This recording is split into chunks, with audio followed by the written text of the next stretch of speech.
भारत में शायद ही कोई ऐसा व्यक्ति होगा जिसने आज यूपीआई का इस्तेमाल न किया हो।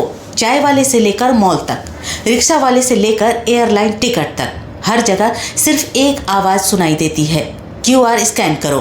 लेकिन एक सवाल है जो शायद ही किसी ने पूछा हो।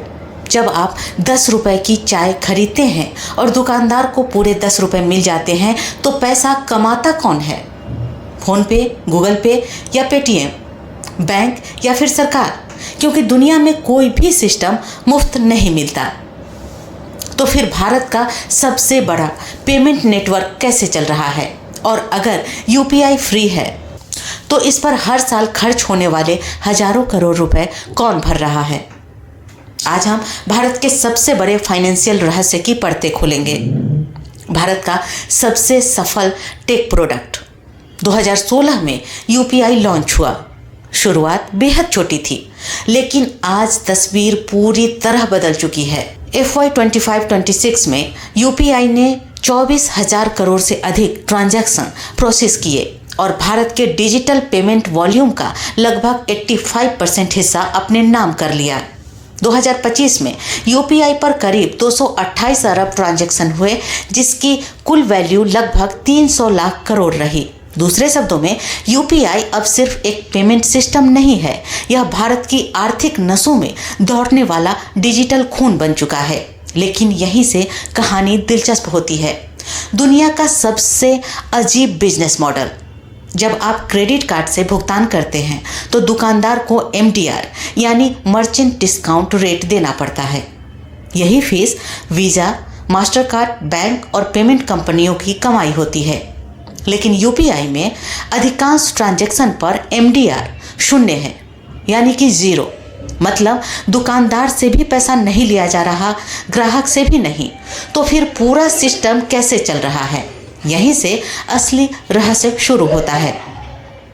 बहुत सारे लोग सोचते हैं कि गूगल पे या फ़ोन पे ही यूपीआई चलाते हैं। सच्चाई अलग है। यूपीआई का मालिक नहीं, बल्कि ऑपरेटर है NPCI यानी national payment corporation of India. जब आप भुगतान करते हैं तो आपका पैसा सीधे एक बैंक से दूसरे बैंक में जाता है। फ़ोन पे और गूगल पे सिर्फ सामने दिखने वाला इंटरफेस है। असल ट्रांजैक्शन बैंकों और NPCI के नेटवर्क पर चलता है, यानी आपको जो ऐप दिखती है वह मंच है। असली खेल बैक स्टेज में चल रहा है। सबसे ज़्यादा खर्च कौन उठा रहा है, यह भी आप जानना चाहेंगे। आप कल्पना कीजिए, हर महीने 20 अरब से ज़्यादा ट्रांजैक्शन हो रहे हैं। इन सब को प्रोसेस करने के लिए चाहिए data centre, cyber security, fraud detection, server, network, customer support, banking infrastructure. ये सब मुफ्त में नहीं होता। दिलचस्प बात यह है कि यूपीआई की सबसे बड़ी लागत बैंक उठा रहे हैं। कई बैंकों के लिए यूपीआई एक कॉस्ट सेंटर बन चुका है और वे इसकी भरपाई दूसरे बिजनेस से करते हैं। यानी आपका यूपीआई ट्रांजैक्शन भले फ्री दिखे, लेकिन कोई ना कोई उसका बिल भर रहा है। अब आते हैं सबसे बड़े सवाल पर। अगर यूपीआई फ्री है तो फ़ोन पे और गूगल पे अरबों डॉलर की कंपनियां क्यों हैं? इसका आंसर है यूपीआई उनका प्रोडक्ट नहीं, यूपीआई कस्टमर एक्विजिशन इंजन है। ये आपको पहले मुफ्त पेमेंट की आदत लगाते हैं, फिर आपको बेचते हैं बीमा, loan, mutual fund, gold, bill payment, merchant सेवाएं, वैल्यू एडेड सर्विसेज। पेटीएम ने खुद अपने निवेशकों को बताया है कि उसका लक्ष्य पेमेंट्स के ऊपर दूसरे वित्तीय और मर्चेंट प्रोडक्ट्स बेचना है।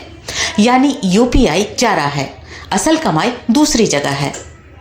एक अनुमान के अनुसार यूपीआई इकोसिस्टम से जुड़े प्लेटफॉर्म के लिए FY 25 में लगभग 15,000 करोड़ का नेट रेवेन्यू पूल बन चुका था, क्योंकि अब कंपनियां ट्रांजैक्शन से नहीं, यूजर से पैसा कमा रही है, जिसका ज़्यादा समय आप उनके ऐप में बिताते हैं।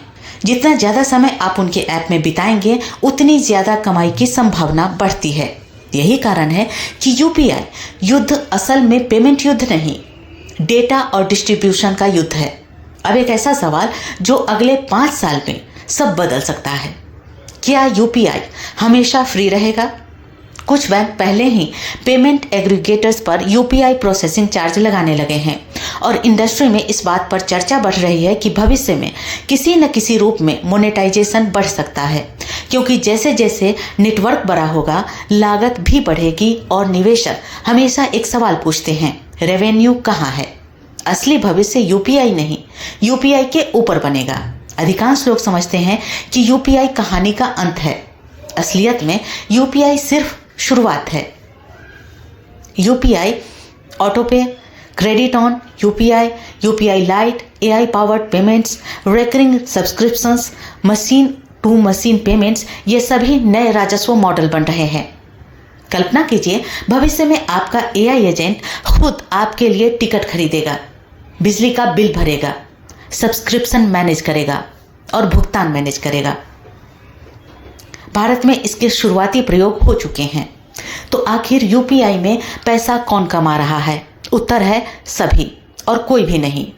बैंक लागत उठा रहे हैं, एनपीसीआई नेटवर्क चला रहा है, सरकार डिजिटल अर्थव्यवस्था बढ़ा रही है, फोन पे, पेटीएम और गूगल पे यूजर्स हासिल कर रहे हैं और असली कमाई ट्रांजैक्शन से नहीं होती है, यूपीआई के ऊपर बनने वाले पूरे डिजिटल फाइनेंस इकोसिस्टम से हो रही है।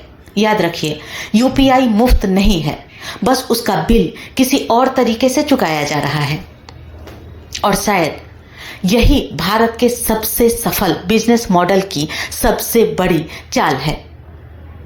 तो अगली बार जब आप क्यूआर कोड स्कैन करें तो सिर्फ भुगतान मत देखिए, उस अदृश्य बिजनेस मॉडल मशीन को देखिए जो हर ट्रांजैक्शन के पीछे काम कर रही है। मिलते हैं फिर किसी नए विषय के साथ, तब तक के लिए नमस्कार।